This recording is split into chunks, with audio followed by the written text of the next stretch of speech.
this is the worst. This is the jankiest setup maybe ever. This is awful. Funny thing is, I feel like I found a good spot to record any video essays I might actually do at home, because I love this background. It's textured, but it's not just like a room of my house. You know, got like the white, I got the black curtain, got the wall, got like this right here. This is so nice. This is such a great spot. Okay, gonna lock in a little bit because this is a very, very, very serious topic, at least to me. It's something that's personally impacted me very recently. It's something that a belief that I hold that is very, very strong, and one that I try to live out and fail miserably at. But it's something important. I want to begin by saying that this channel is explicitly not Catholic. And what I mean by that is that it is not for the express purpose of promoting Catholic doctrine, of propagating the teachings of the faith, theology to an extent, or promoting the Catholic Church in general. I know I have this insatiable urge to somehow reference the fact that I'm Catholic or, Christian in some capacity in every single video, but I would ask that you forgive me, because this is a channel to talk about somewhat serious things, and anything that I address in a fairly serious manner, you have to realize that my predominant philosophical framework for that is the Catholic faith, because I am Catholic and I am trying to live that out every day. That being said, to broadcast that or to make content that is solely focused on that is not the purpose of this channel in any way, shape, or form. And that's not me like cowering back from evangelization. Trust me, I want everybody to be Catholic because I think it's awesome, right? And I think it's true. And if I didn't think that it was awesome and true, I wouldn't be Catholic, and I wouldn't want other people to be Catholic, right? But there are a couple of very well-founded reasons. I'll get a very minor one out of the way, is that this channel is mostly just a look into my psychology, right? This is just about things that I think about and thoughts that I really want to develop enough to the point of sharing.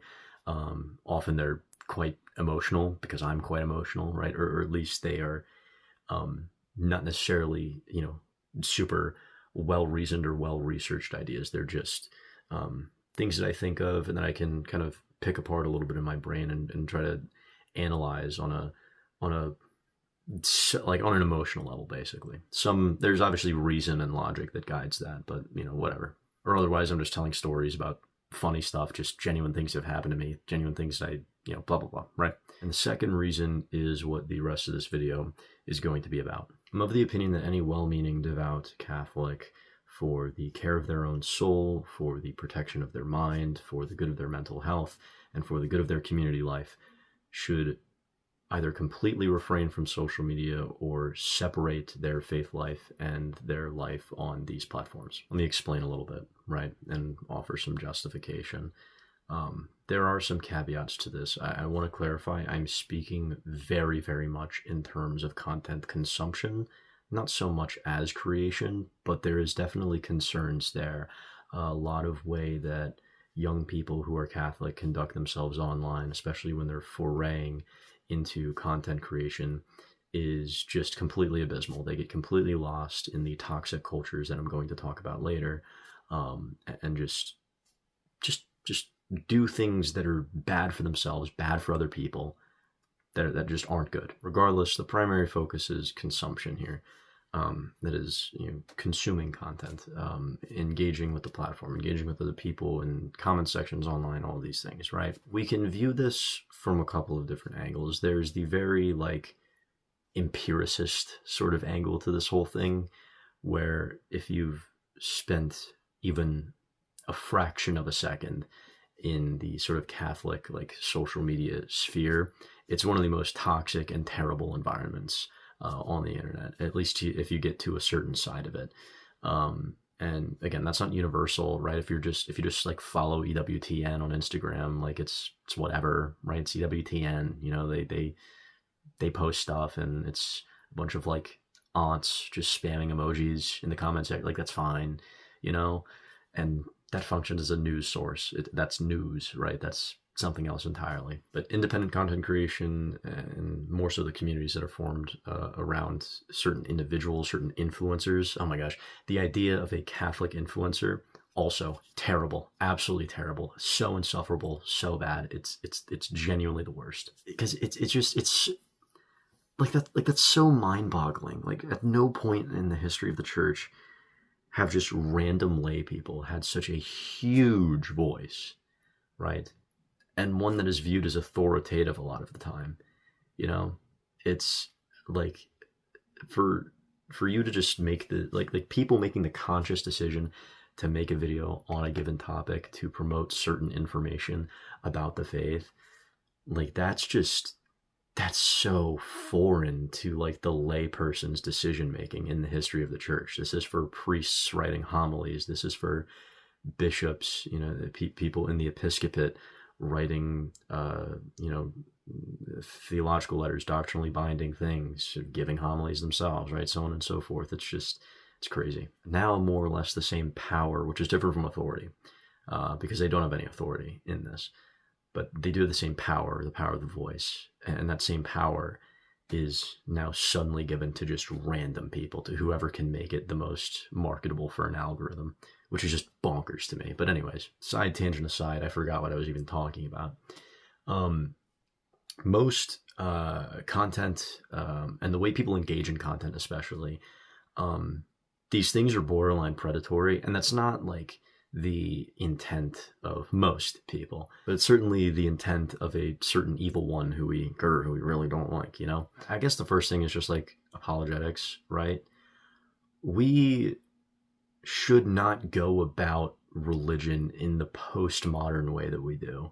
Like I was listening to, this might get me put on a watch list or just like immediately discredit myself, but I was listening to an episode of Horseshoe Theory, and they were talking, and well, first and foremost, Greg Guevara is kind of having an encounter with Christ, so pray for him. That's pretty cool. But the other thing is he was talking about, what was he talking about? He was talking about the ridiculousness of how we go about religion, and he used that term exactly, this postmodern way of just like picking and choosing and analyzing all the arguments and deconstructing and all of these things and looking for what's the most true, right? Which has never been how religion has worked in human history ever. I'm not saying this is necessarily a good thing, but it's people, you were always born into a religion, right?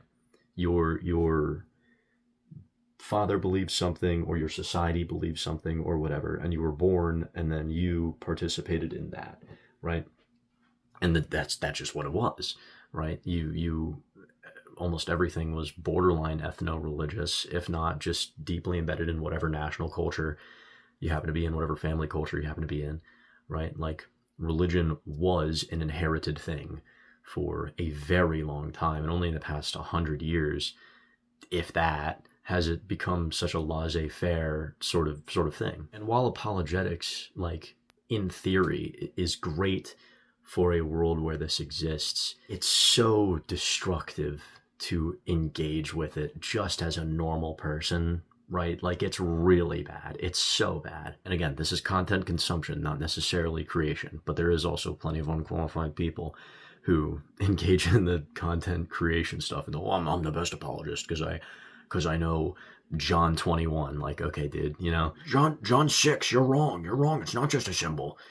Have you even read the rest of the book? You know, like please read the rest of the book before making a comment on this, right?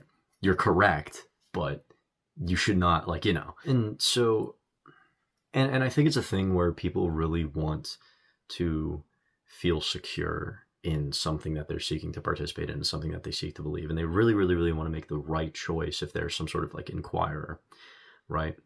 And the problem is too that there's like so much cognitive dissonance in my brain about this too, because I know that there's a lot of people who apologetics has benefited, right? There's a lot of very like analytically thinking sort of like evangelical types who are like, what's going on here? What are all these other churches about? What are they doing? You know, I want to see what's going on here. But it's just, it's the premise of I'm going to research everything, find out the truth on my own, and then believe in a God of a certain sect is just so mind-boggling in like the wider picture of human history. Okay, so that's apologetics just in and of itself. Then there's the communities around Catholic content and Catholic apologetics and all those things.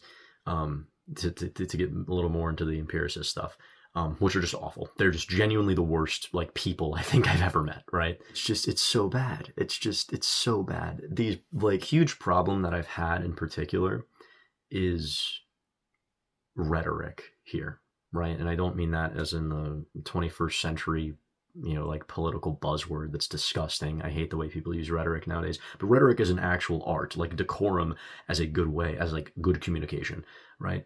These people have genuinely zero rhetorical sense, at least the ones who are defending the proper positions, right?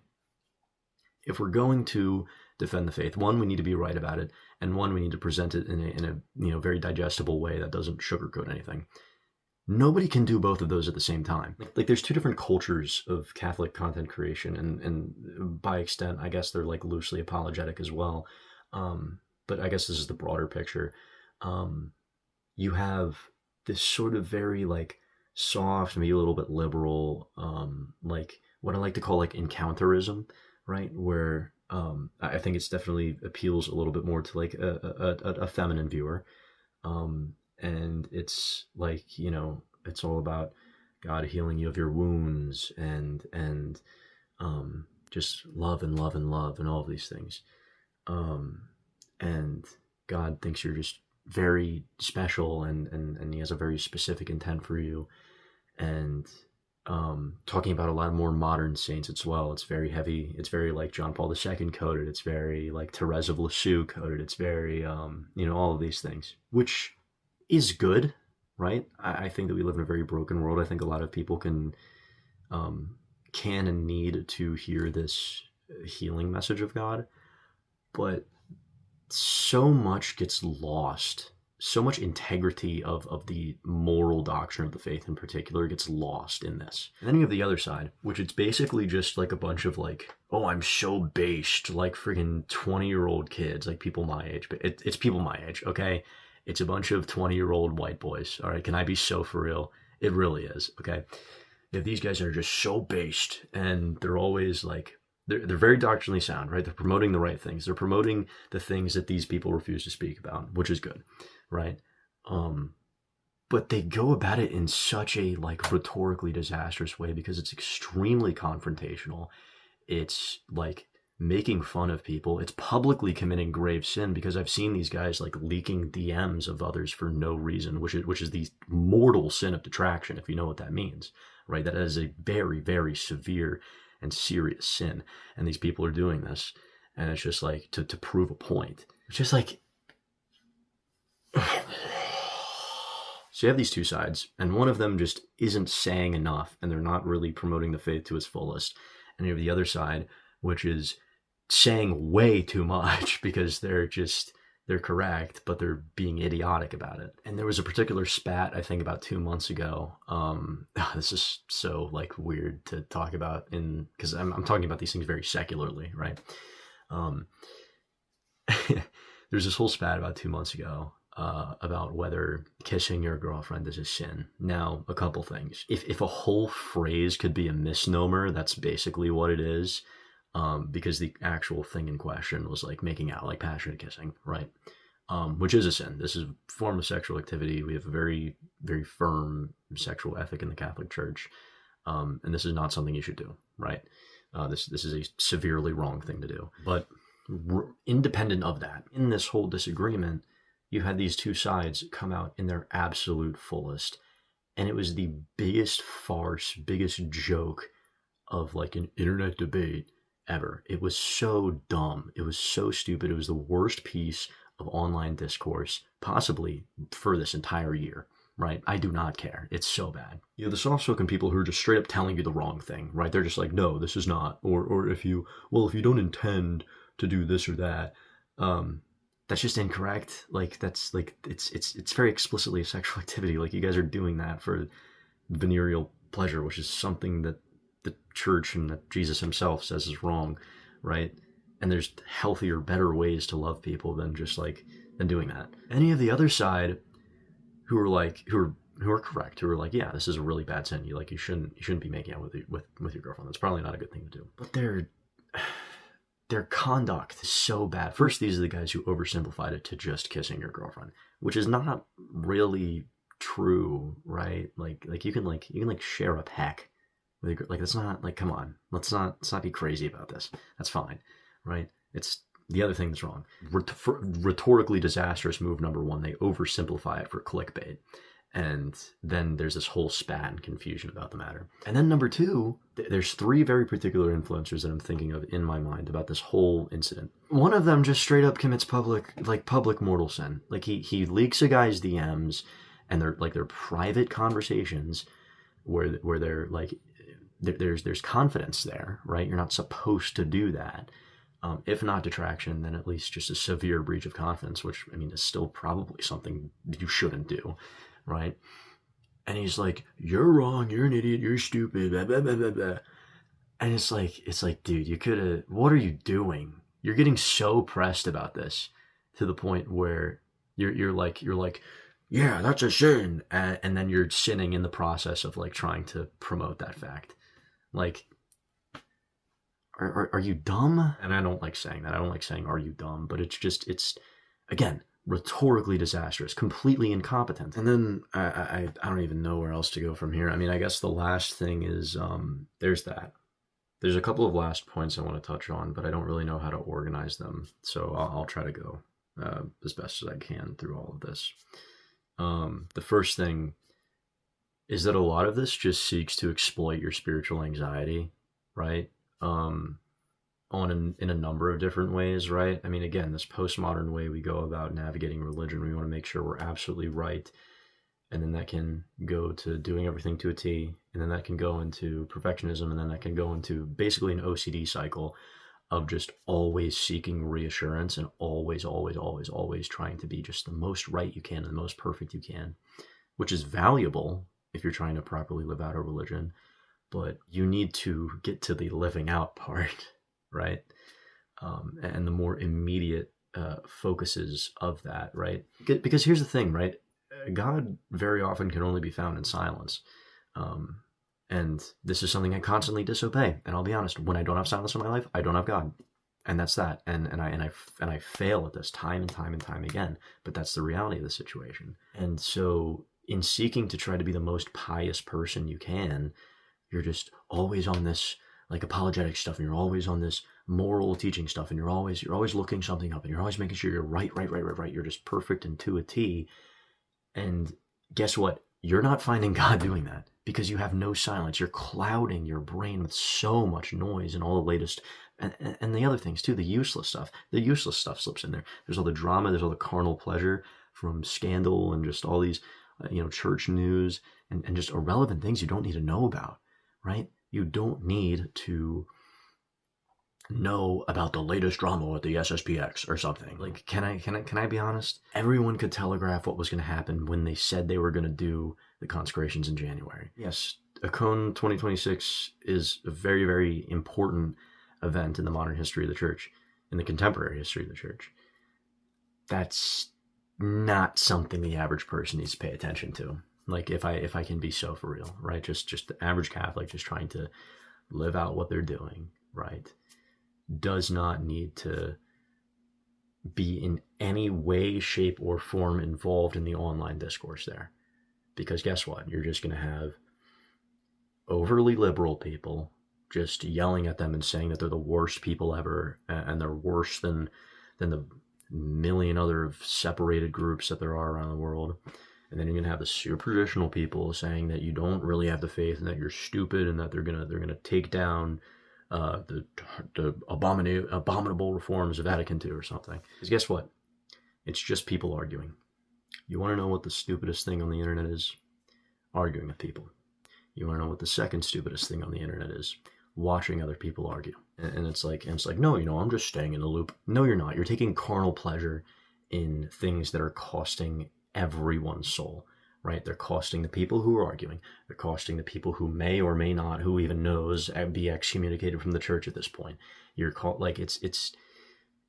it's bad for everyone. It's bad for everyone universally to be even remotely involved in this discourse, other than the leaders who are responsible for the situation, right? Father Pagliarini or whatever his name is, the Pope, like that's their job. It's stupid. It's stupid. And again, just toxicity in every space. It can be about actual church news. It can be about apologetics. It can be just content creation in general. It can be about the promotion of faith and morals, whatever.